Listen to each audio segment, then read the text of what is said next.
Ministerio El Sembrador presenta Escuela Sabática, un estudio exhaustivo de la lección con José Cuba.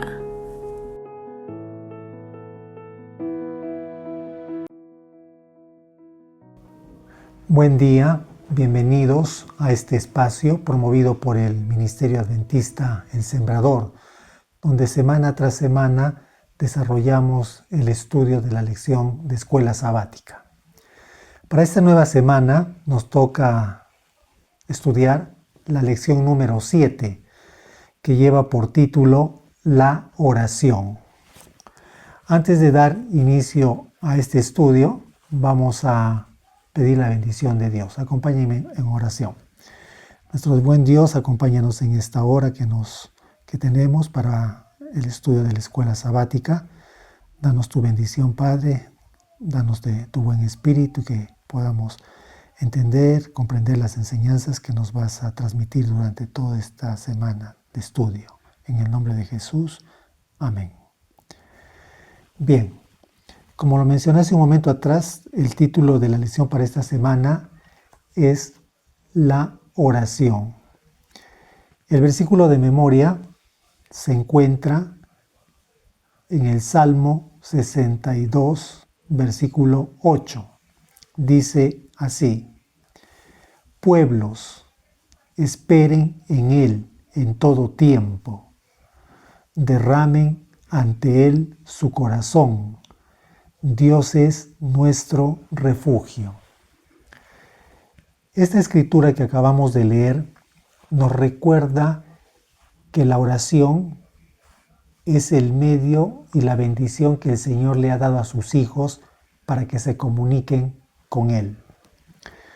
La Biblia dice que la oración nos introduce en la presencia de Dios, y eso podemos comprobar leyendo Hebreos capítulo 4, versículo 16. Cuando nos acercamos a Dios en oración, debemos hacerlo con reverencia y con humildad, reconociendo quién es Dios y quiénes somos nosotros. La Sagrada Escritura también nos enseña, nos recuerda que podemos y debemos orar en todo tiempo. Así enseña la Escritura en Primera de Tesalonicenses capítulo 5, versículo 17. También es bíblico que deben haber tiempos definidos para la oración. Así nos dice la Escritura en Daniel capítulo 6, versículo 10, donde dice que el profeta Daniel oraba en la mañana, al mediodía y por la tarde. Ahora, cuando oramos, nuestras oraciones a Dios deben tomar la forma de una conversación abierta y sincera. Ahora, la oración contiene varios elementos. Podemos iniciar con la adoración a Dios, seguido de lo que es la acción de gracias, la confesión, seguido de lo que es la petición, y podemos cerrar la oración en el nombre de Jesús. Durante el estudio de esta semana vamos a estudiar a personajes bíblicos. Vamos a considerar formas prácticas que nos van a ayudar a fortalecer nuestra vida de oración. La lección de esta semana nos lleva a considerar al profeta Elías, la oración en medio de la crisis. La lección nos invita a ir a Primera de Reyes, capítulo 19, versículo 1 al 18. Es un capítulo bastante largo, necesitamos leerlo, así es que yo los invito a que puedan abrir su escritura y lo lean para poder entender lo referente a lo que quiere decirnos la escritura en este capítulo. Para poder entender el capítulo 19, tenemos que ir al capítulo 18. En el capítulo 18, la escritura nos habla de Elías, de un momento cuando él estaba lleno de fe en el Señor.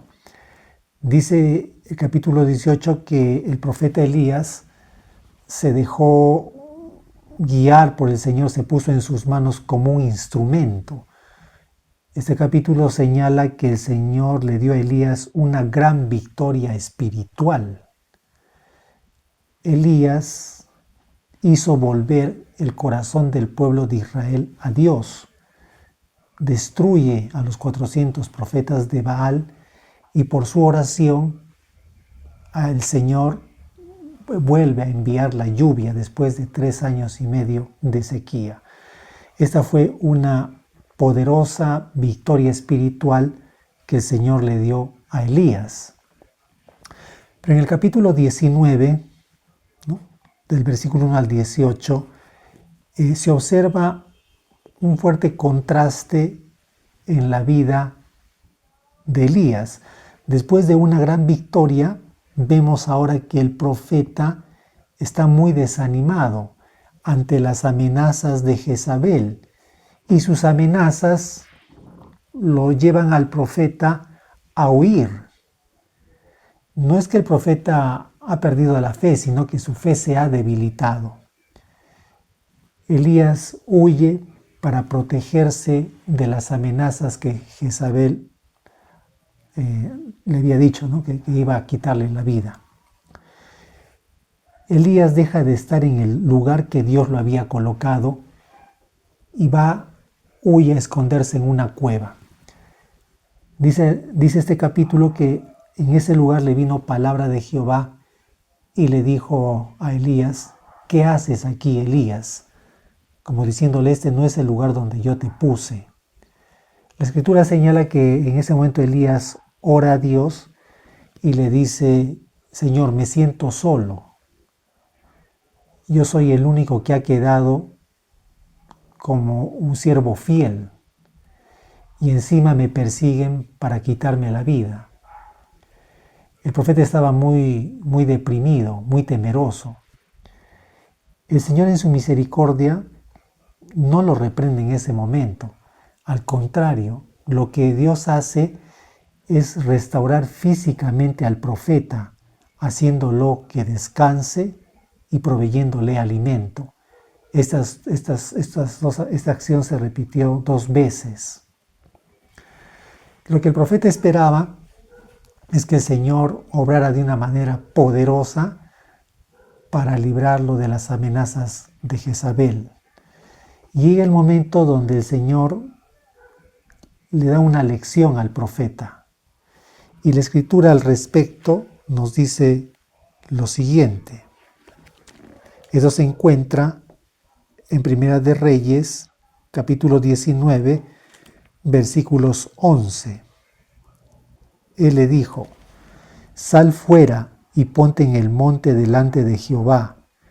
Y he aquí Jehová que pasaba, y un grande y poderoso viento que rompía los montes y quebraba las peñas delante de Jehová. Pero Jehová no estaba en el viento, y tras el viento un terremoto, pero Jehová no estaba en el terremoto. Y tras el terremoto un fuego, pero Jehová no estaba en el fuego. Y tras el fuego un silbo apacible y delicado. Noten lo que dice la Escritura, ¿no? Que pasa delante de Jehová un viento, luego dice viene un terremoto, luego pasa un fuego, pero Dios no estaba allí. Y luego detrás de todo eso, dice la Escritura, que se escucha, se siente, dice, un silbo apacible y delicado. Y en ese silbo apacible y delicado, ahí estaba Dios. Lo que el Señor quería enseñarle a Elías a través de esto era lo siguiente, que Dios no siempre responde o nos ayuda o nos libra de algo con acciones poderosas, sino que muchas veces actúa de otras formas. Y lo que el Señor quería enseñarle a Elías era que en ese momento de crisis, de desánimo en el cual él se encontraba, lo que tenía que hacer era orar a Dios, sentarse a los pies del Señor para escuchar su palabra, para dejarse aconsejar, para dejarse restaurar y permitir que el Señor lo guiara a su forma y a su manera. Esto nos muestra que el Señor nos puede guiar aún en medio de las dificultades y las tribulaciones. El estudio de esta semana también nos lleva a considerar lo siguiente: cuando parece no haber respuesta. Para eso vamos a ir a Mateo capítulo 7, versículo 7, que dice: pidan y les darán. Acá la Escritura nos dice: pedid y se os dará. Es un mandamiento de Dios, es una promesa segura. Se nos manda a pedir, a ir a Dios para pedir, y que Él nos va a responder, nos va a dar lo que le pidamos. Ahora, el contexto de esta escritura se encuentra en Primera de Juan, capítulo 5, versículo 14, que dice: y esta es la confianza que tenemos en Él, que si pedimos alguna cosa conforme a su voluntad, Él nos oye. Aquí la Escritura nos dice lo siguiente. Primero vimos en Mateo 7:7 que el Señor nos manda a pedir. Dice: pedid y se os dará. Pero en 1 de Juan 5:14 nos dice que debemos pedir, pero conforme a su voluntad, para que Él nos pueda escuchar. Ahora, ¿qué implica esto? Implica que el Señor va a responder a nuestra oración dándonos lo que es mejor para nosotros, para nuestro bienestar temporal y espiritual. Y al mismo tiempo, esto debe también dar gloria a Dios. Ahora, todos los días oramos a Dios y el Señor nos responde. Pero hay momentos en la vida donde oramos por varios días pidiendo específicamente algo y vemos que no hay una respuesta. Seguimos orando por semanas y el Señor no responde, por meses y el Señor no responde. Hay personas que incluso llegan a orar por años acerca de algo y no hay una respuesta. Esto es algo que no solamente nos pasa a nosotros, esto es algo que también los antiguos lo experimentaron. Por ejemplo, recuerden a Abraham, cuántos años oró por tener un hijo y el Señor recién le respondió a su oración cuando él ya era bastante mayor. Lo mismo podemos decir con respecto al hijo de Abraham, Isaac. La Escritura señala que su esposa también era estéril y él oró 20 años, estuvo orando para que el Señor le diera familia y después de 20 años recién le respondió. Otro ejemplo, tenemos a Zacarías. ¿Cuánto tiempo estuvo orando Zacarías? Por muchos años. Y el Señor le dio un hijo a ella y a su esposa cuando ya era de edad bastante avanzada. Tú te estarás preguntando, ¿por qué sucede esto? ¿Por qué muchas veces oramos y vemos, que el Señor no responde? ¿Cuál es la razón? Todo esto tiene un propósito, ¿no? Cuando el Señor no responde de manera inmediata, nos hace que sus hijos esperen, es porque hay un propósito. Es porque el Señor está buscando, lo que está queriendo es llevarnos a tener una relación más estrecha con Él, una experiencia más profunda y que aprendamos a confiar más en Él. Ahora, cuando oramos y no recibimos una respuesta inmediata, ¿qué debemos hacer en ese momento nosotros? Estoy orando, pero la respuesta demora. ¿Cuál debe ser nuestra actitud? ¿Qué debemos hacer en esos momentos de espera, ¿no? El Señor no responde. Quiero compartirles algunas cosas. Dice, ¿qué debemos hacer cuando nuestras oraciones no son contestadas de inmediato? Punto número 1. La Biblia dice lo siguiente: examinaos a vosotros mismos si estáis en la fe. La Escritura nos llama a examinarnos para ver si estamos en la senda, en el camino, ¿no? En ese camino en que es la voluntad de Dios. Puede ser que no estemos, y tal vez esa sea la razón por la que la oración no ha sido respondida. Pero si me examino a la luz de las Escrituras y veo que sí estoy en la fe, entonces la oración que Dios no ha contestado puede tener otra razón. Otro punto que debemos considerar, dice, los motivos al pedir algo. ¿Qué es lo que me motiva a pedir algo? Puede ser un motivo egoísta o puede ser un motivo sano, ¿no? Debemos considerar esto, ¿no? Y ahí podemos encontrar una respuesta por qué Dios demora en responder nuestras oraciones. Orar más intensamente, ¿no? A veces oramos 1, 2 veces, hasta 3 veces por algo y no continuamos. El Señor quiere que seamos insistentes, ¿no?, en nuestras peticiones. Tal vez necesitamos ser más insistentes. Tal vez por eso nuestras oraciones no son contestadas de inmediato.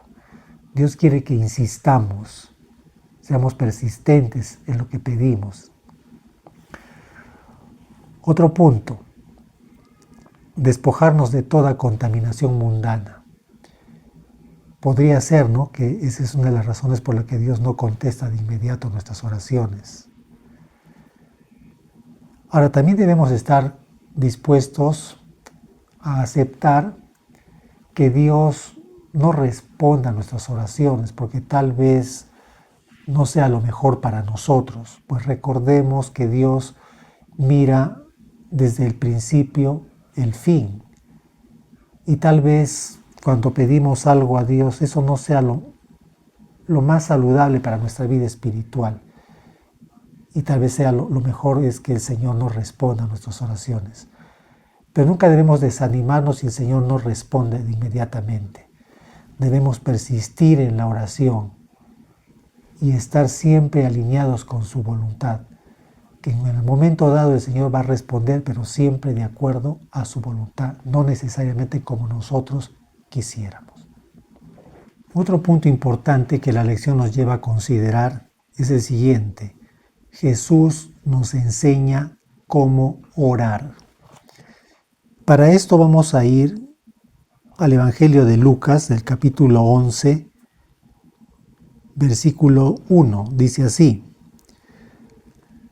Aconteció que estaba Jesús orando en un lugar, y cuando terminó, uno de sus discípulos le dijo: Señor, enséñanos a orar, como también Juan enseñó a sus discípulos. En esta escritura los discípulos le están diciendo al Señor: queremos aprender a orar, enséñanos a hacerlo. En el tiempo de Jesús era muy común las oraciones largas y elaboradas. Jesús, con respecto a estas oraciones, nos da una advertencia que se encuentra en Mateo capítulo 6, versículos 7. Dice así: Llorando, no uséis vanas repeticiones como los gentiles que piensan que por su palabrería serán oídos. Lo que el Señor Jesús más bien enseñó es que nosotros debemos orar al Padre de la manera como un niño se comunica con su Padre, con sencillez y con sinceridad. Si oramos de esta manera, vamos a aprender a orar comunicándonos con el Señor con sinceridad y honestidad, expresando lo que pensamos, lo que sentimos, lo que necesitamos. Pero esta manera de orar debe ser equilibrada en el sentido de que debe ajustarse a lo que la oración modelo del Padre Nuestro nos enseña. Reconocer, por ejemplo, a Dios en nuestras oraciones como a Padre. Vamos a orar con sencillez, de forma sincera, pero reconociendo siempre en nuestras oraciones a Dios como nuestro Padre. Siempre en nuestras oraciones debe haber una acción de gracias. ¿Qué más? Honrar su santidad. Debe haber la confesión.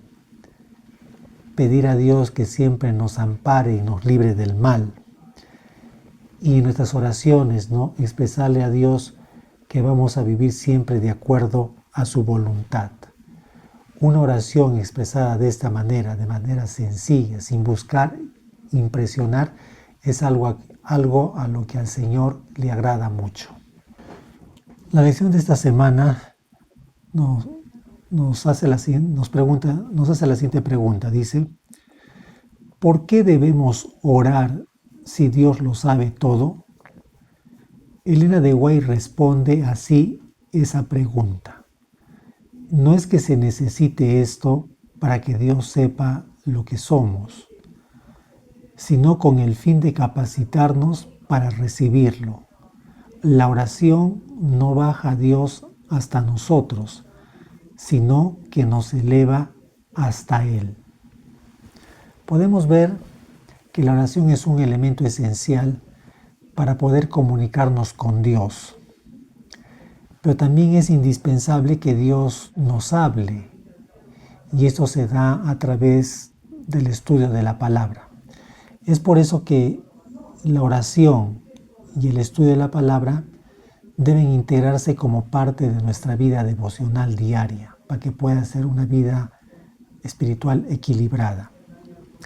Ahora, hay un factor que une estas dos realidades, la oración y el estudio de la palabra, es la fe. La fe está conectada con la oración y con el estudio de la palabra. Una oración sin fe va a perder profundidad y un estudio de la palabra sin fe no va a transformar la vida de nadie. Por eso que es esencial que podamos orar siempre con fe, para que podamos cultivar una relación viva y eficaz, una vida de comunión con el Señor. Bien, permítanme leerles ahora un párrafo de la lección en la parte para estudiar y meditar. Dice así: la Biblia relata historias de personas que tenían una vida de oración vibrante y sostenida, y de otras que no la tenían. Al buscar en las páginas sagradas, siempre encontraremos a alguien con quien podamos identificarnos, independientemente del estado de nuestra relación con Dios. También encontraremos muchas promesas que nos animarán y guiarán en nuestra vida devocional. El crecimiento espiritual debe ser nuestra meta, nuestros ojos puestos en Jesús, el ejemplo supremo en todas las cosas y el autor y consumador de nuestra fe. La lección de esta semana nos ha hecho ver, nos ha hecho entender, ¿no?, cuán importante, cuán esencial es la oración en nuestra vida diaria, en nuestra vida devocional. Pero no solamente no necesitamos orar, sino también permitir que Dios nos hable. Y esto se da justamente a través del estudio de la palabra. Nosotros nos comunicamos con Dios a través de la oración y Él se comunica con nosotros a través del estudio de la palabra. Hemos visto también, ¿no?, cuán esencial, cuán importante es la fe, ¿no? Porque una oración sin fe hemos visto que pierde profundidad. Así también como un estudio de la palabra sin fe, esta palabra no nos transforma. Por eso que es esencial que aprendamos a orar con fe, para que podamos construir una relación viva y eficaz, una comunión estrecha con el Señor. Amén. Permíteme una vez más invitarte a que te puedas suscribir a nuestro canal, compartir nuestras publicaciones, haznos llegar tus comentarios, tus sugerencias. Vamos a estar gustosos en responder a tus preguntas. Nos volvemos a encontrar la próxima semana. Te deseo que tengas un excelente día.